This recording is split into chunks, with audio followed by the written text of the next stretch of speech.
Hi, I'm Jennet Ingle, the 5 Minute Reedmaker. If you're watching this on YouTube, can you go ahead and click subscribe? And that way, the YouTube algorithms love me and more people can find my channel and make better reads.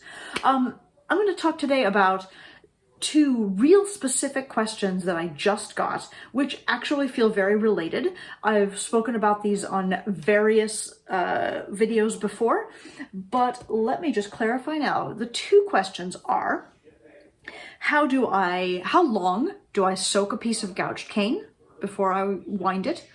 And how do I fold it for shaping so that it's a really clean fold?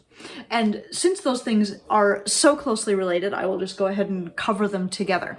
When I soak a piece of cane here in Indiana, which is effectively sea level, it doesn't take me very long. If the cane is already gouged, I can soak it for 10 minutes, 15 minutes, and it is fine. And I know it is fine when I can sort of twist it in my fingers and feel that it flexes back.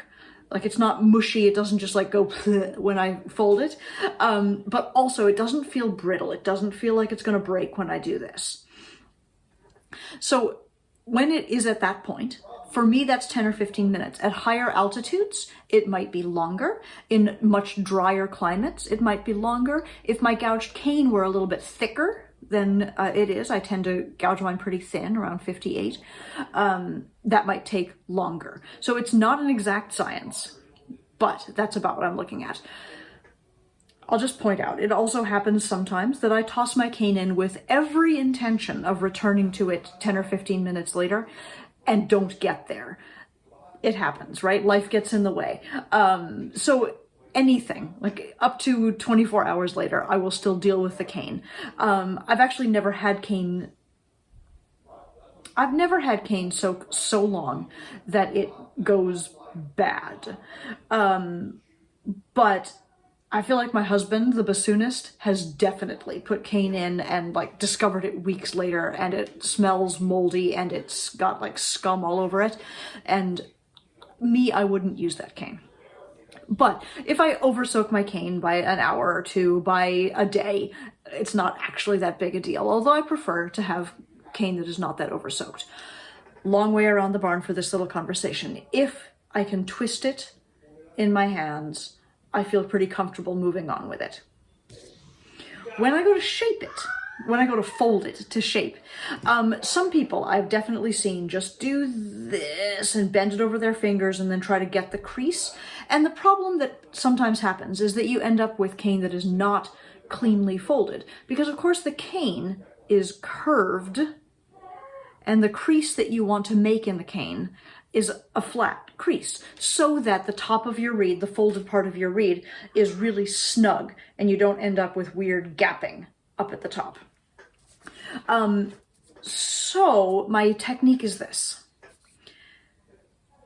I put the center of my cane over my knife. If there's a mark or a little score where that fold should be, I'll line that up perfectly with the edge of the knife. Usually for me, I just sort of eyeball it. And at that point, I'm going to use my thumb to gently flatten the cane on the blade as I sort of pull forward. So as I'm pulling and flattening and folding simultaneously, what I've really done is I've flattened out that fold, I've flattened out the cane, I've flattened the curve right at the fold. So when I make that fold, I end up with the clean crease that I wanted. I'll show it again. Different piece of cane. I twist to make sure it's got the flexibility I need. Not too much, not too little.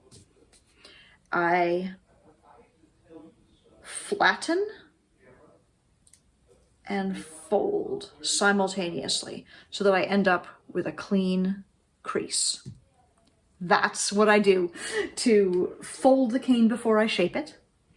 And after it is shaped, like so, if you are taking cane like this and soaking it in order to tie, I want it soaked enough that I can twist it a little bit because that will make it less likely to crack on the staple when I wind, and that will make it more likely to like settle down and take the shape of a reed. So I hope this has been helpful. This has been a 5-minute reed maker lesson. If you liked this video, please click like. If you want to follow my channel, please click subscribe.